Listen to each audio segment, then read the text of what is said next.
Bonjour tout le monde, ici Philippe Deveau, guide dans l'enrichissement pour ma santé financière. Aujourd'hui, je veux vous parler des cartes de crédit, mais plus particulièrement en lien avec les limites de vos cartes de crédit. Peut-être que vous avez déjà eu l'occasion d'avoir soit une lettre ou quelqu'un qui vous contacte pour vous offrir l'augmentation de votre limite de carte de crédit. À ce moment-là, qu'est-ce que vous faites? Est-ce que vous acceptez ou vous refusez? En fait, dans la majorité des cas, j'aurais tendance à vous dire que c'est préférable d'accepter. Mais pour déterminer réellement si pour vous c'est bon d'accepter ou ce serait mieux de refuser, il y a deux questions à vous poser. Premièrement, si vous augmentez la limite de crédit, est-ce que vous allez être capable de vous contrôler et de ne pas dépenser davantage puisque vous avez une limite de crédit plus élevée? Si vous êtes capable de vous contrôler, à ce moment-là, vous pouvez augmenter la limite de crédit. Si vous n'êtes pas capable de vous contrôler et que vous savez que si vous augmentez la limite, mettons, de 500 ben il y a de bonnes chances que vous dépensiez plus. À ce moment-là, ce n'est pas une bonne chose pour vous. La deuxième question, à savoir, est-ce que vous voulez vous enrichir? Donc, si vous voulez vous enrichir, vous avez besoin de liquidité. Pas besoin que ce soit votre argent à vous, mais vous avez besoin de liquidité souvent pour pouvoir faire des investissements.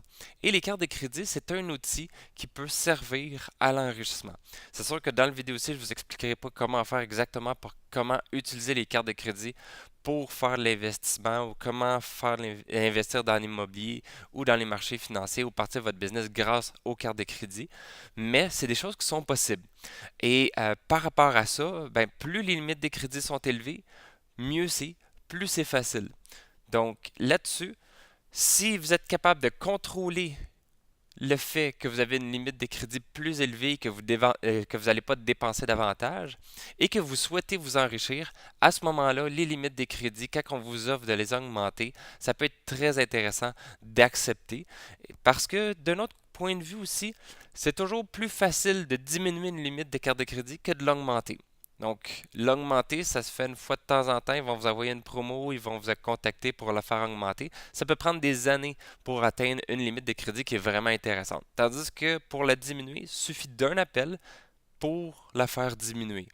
Donc, à ce point-là, vous êtes aussi bien d'augmenter et d'accepter les limites des crédits. Et par la suite, si jamais pour une raison X vous devez diminuer, ben vous faites un appel, vous la diminuez et c'est réglé. Donc, pour la question, est-ce que vous devez augmenter la limite de crédit? Je vous dirais que dans la majorité des cas, c'est préférable d'accepter l'augmentation de limite de crédit. Si vous avez des questions, si vous avez des commentaires, si vous voulez que j'en parle un petit peu plus ou que je parle de d'autres sujets en lien avec le crédit, l'investissement, la finance, gênez-vous pas, contactez-moi, ça va me faire plaisir de faire d'autres vidéos, d'autres capsules vidéo en lien avec ça. Si vous voulez voir d'autres capsules, vous pouvez aller sur YouTube ou Facebook avec Ma Santé Financière. Bonne fin de journée!